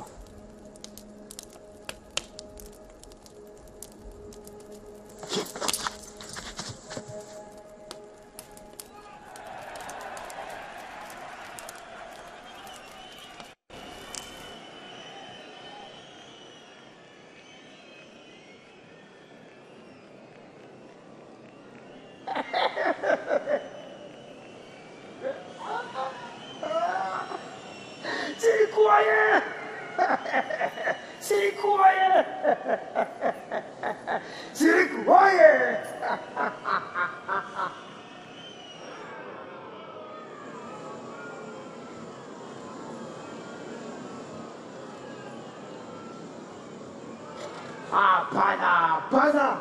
Rudi. Hapana, usiende. Rudi. Kila unachokitaka Chiriku utakipata. Wapi? Nipeleke nyumbani na kila unachotaka. Nikupeleke aje? Njoo kwa babu. Njoo.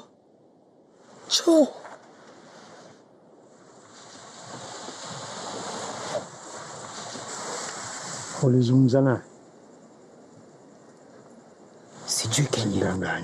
Najua ulizungumza naye. Mimi pia nilizungumza naye.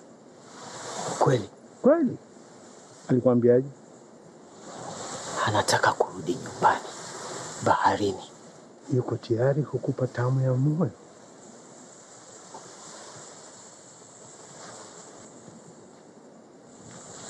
Unangoja nini wewe?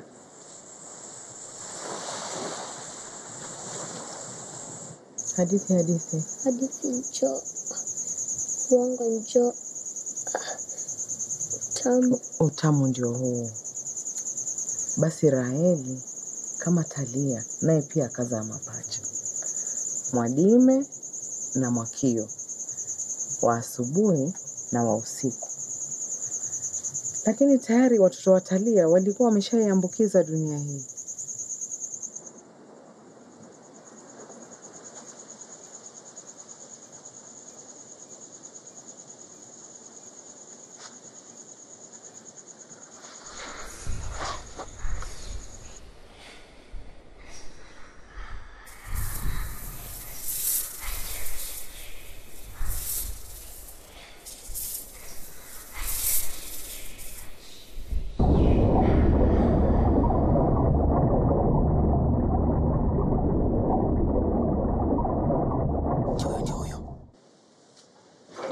Mfukoni, ndiye alisema. Haraka haraka.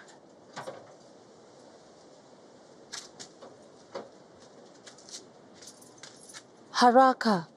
Sijui kama ninaweza kumzuia kuamka.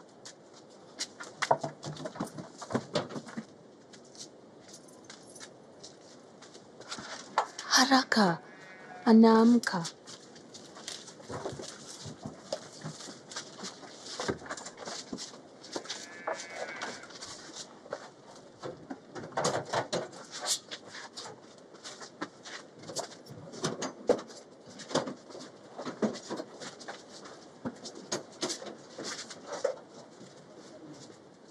Simameni hapo.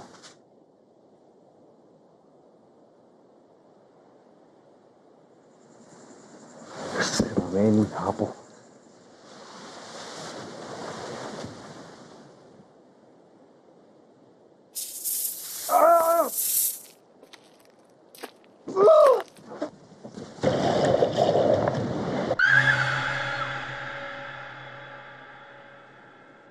Songeni kando.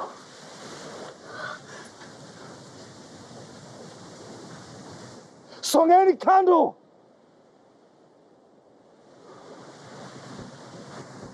Ulikuwa unajaribu nini? Ulikuwa unajaribu nini?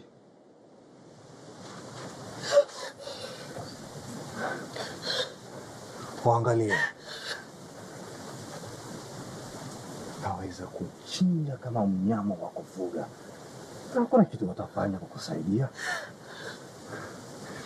Kila kitu hapa kimekusanyika kwa sababu ya amri zangu. Sasa wewe, hapa ndio kwako nyumbani. Ha? Babu. Anataka tukwende nyumbani.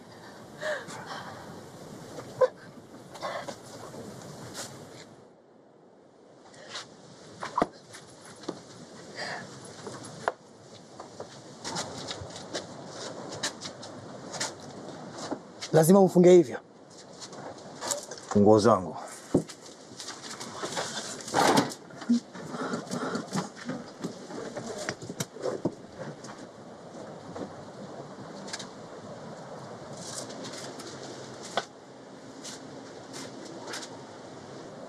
Funguo zangu.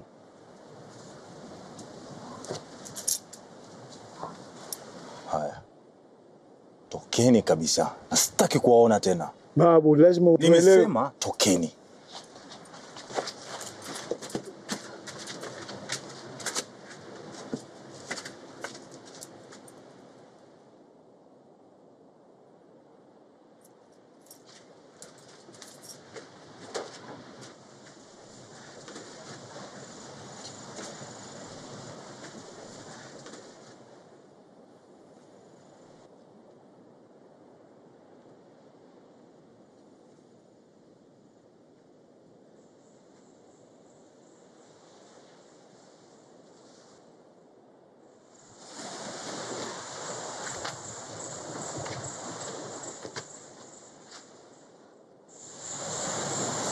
Obi, umekuja. Keti.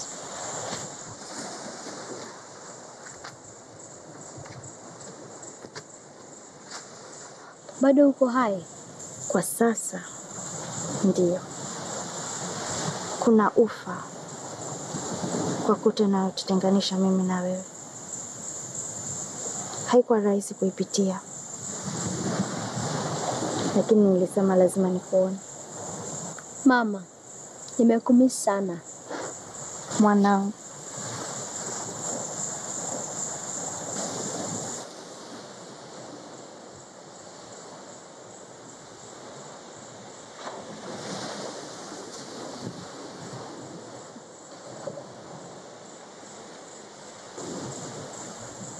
Talia? Talia!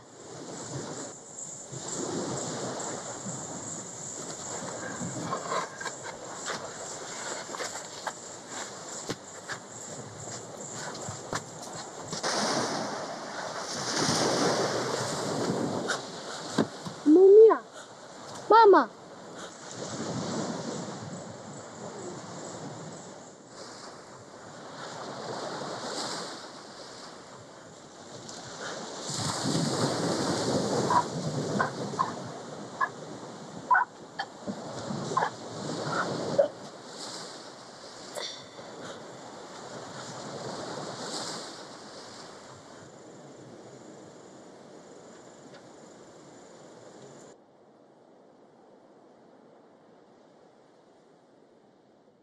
Saa ngapi?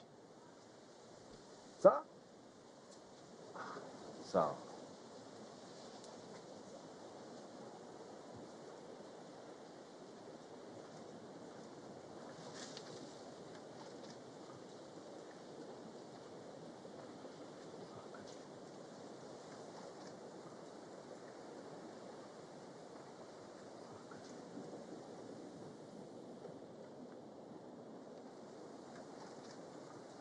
Habari yako chifu?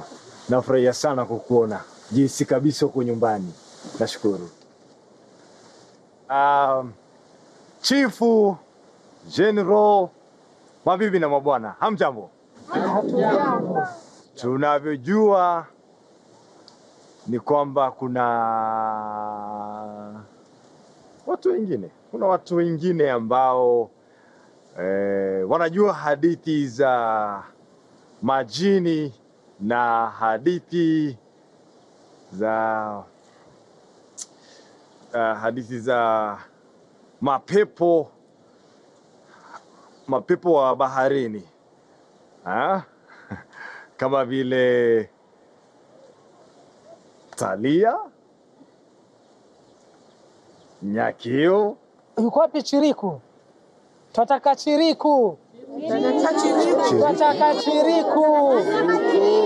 Chiriku nilikuwa nimemtuma. Nyamazeni!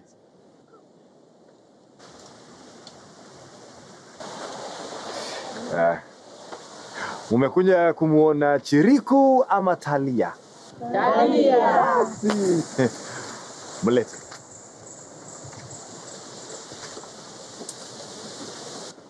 Wapi makofi yake anapowasili?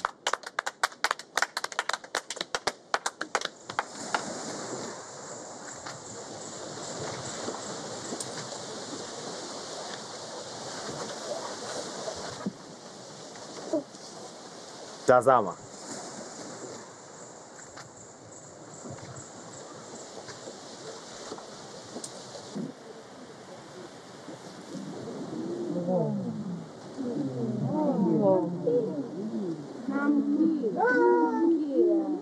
Na bado tunataka maajabu mengine, hayo tushayaona.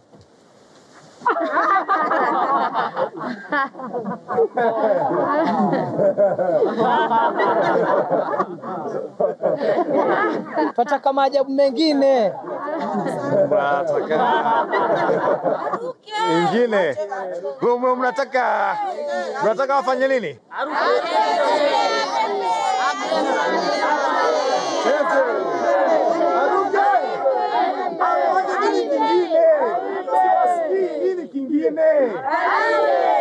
Ponye huyu mtoto wangu.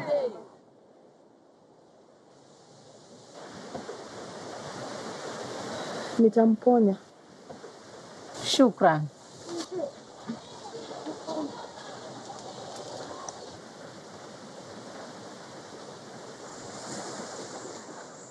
Kuna nini? Kuna shida gani? Kuna mwingine ambaye anahitaji usaidizi wangu kwa haraka. Nani? Obi mlemavu. Mtoto wako. Uyako sawa tu, eh?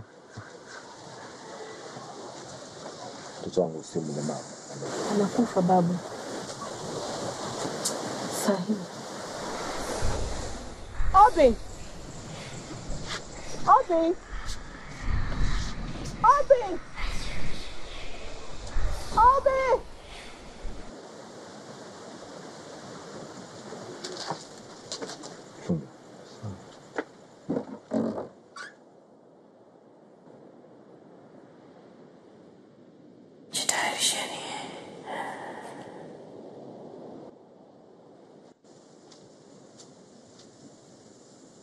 Unafanya nini hapa? Obi ni mwanangu. Niende wapi kwengine? Muongo.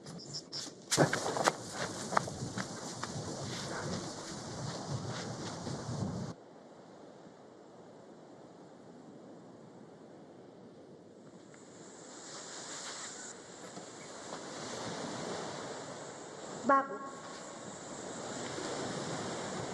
Usinikaribie. ni mimi babu. Usinisonge.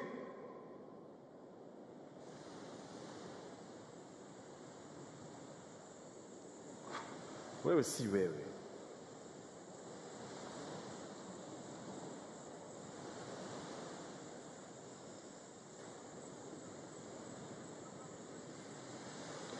Talia! Babu, Obi anachungulia kaburini.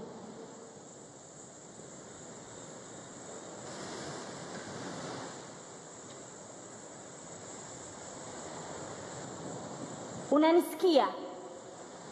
Talia anaweza mponya. Babu,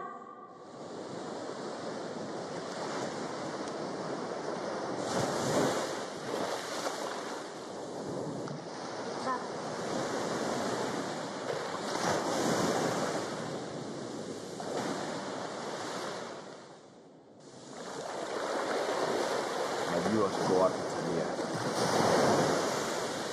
Tuko nyumbani kwako. ni mimi babu. Nimekuja kuongea kwa niaba ya Talia na ya mwana wetu.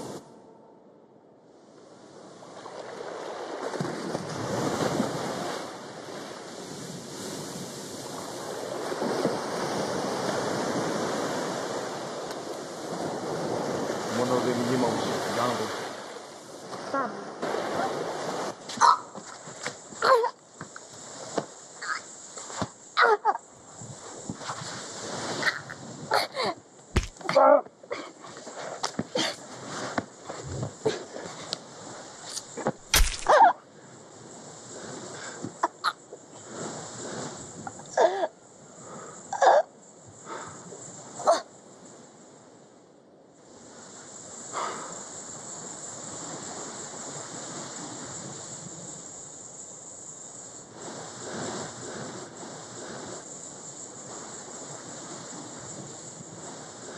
Amina.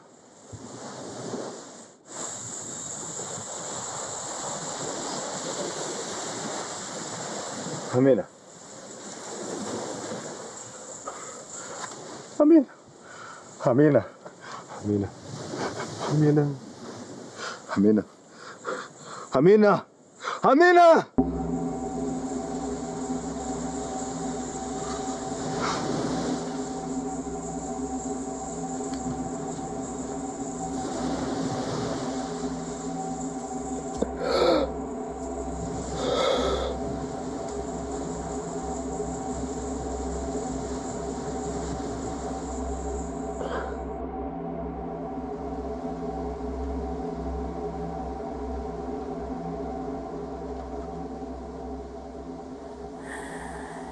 Asante. Jericho.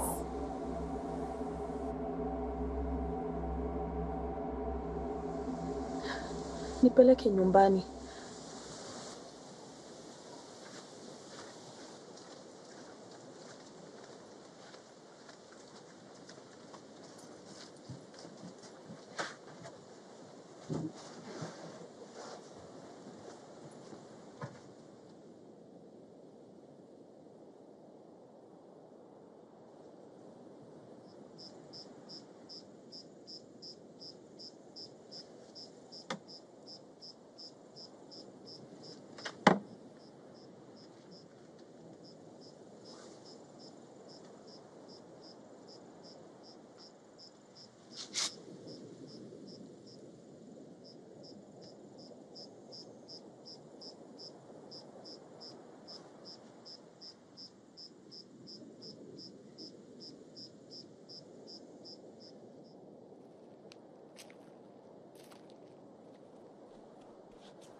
Ngoja.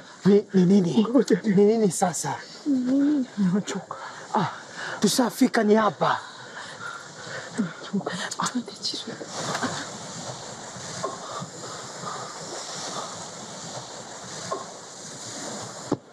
Mnaenda wapi? Nini? Nini? Nini? Nini? Nini? Nini? Nini? Nini? Nini?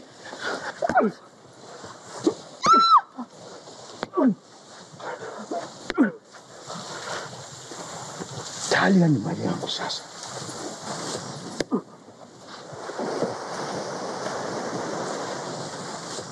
Unakwenda wapi leo?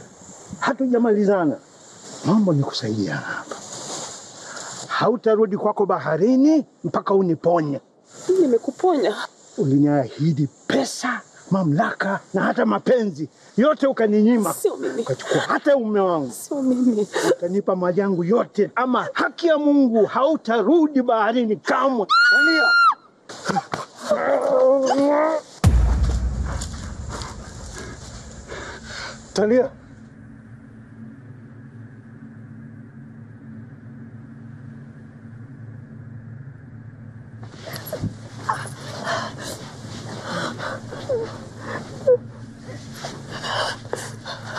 Tafadhali babu, niachilie.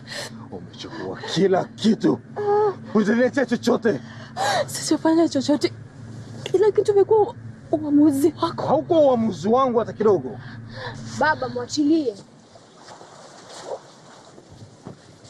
Usijaribu hata kidogo kunishawishi. Ni mimi baba. Ni mimi Obi wa ukweli. Ameniokoa, angalia.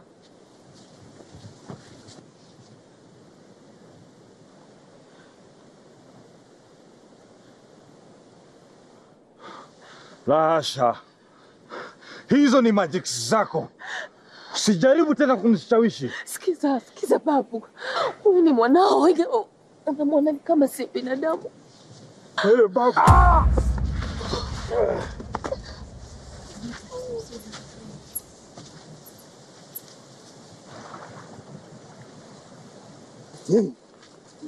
Mwenda wapi?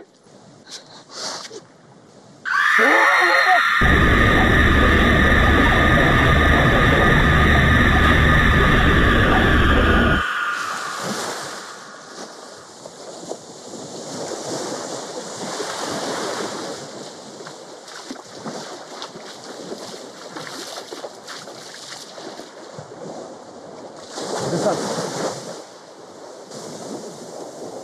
Asante.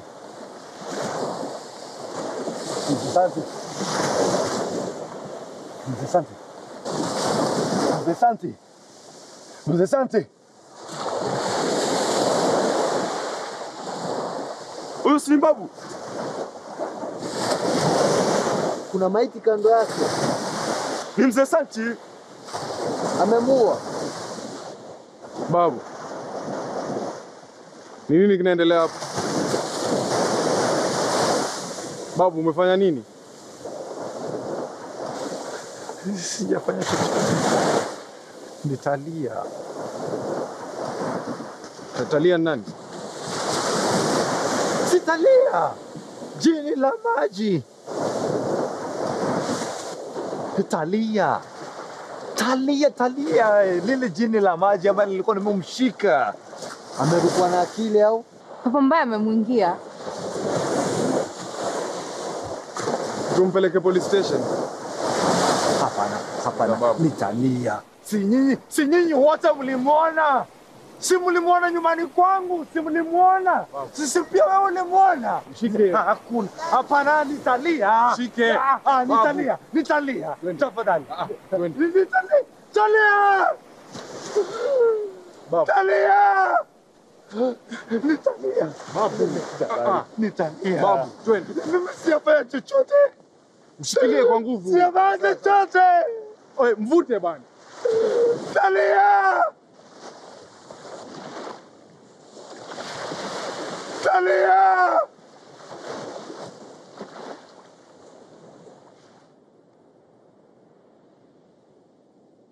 Hadithi.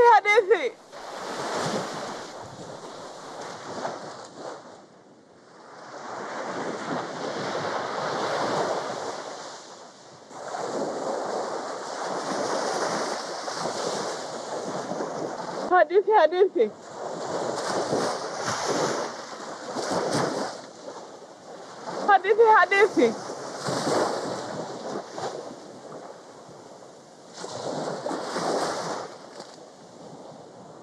Hadithi, hadithi.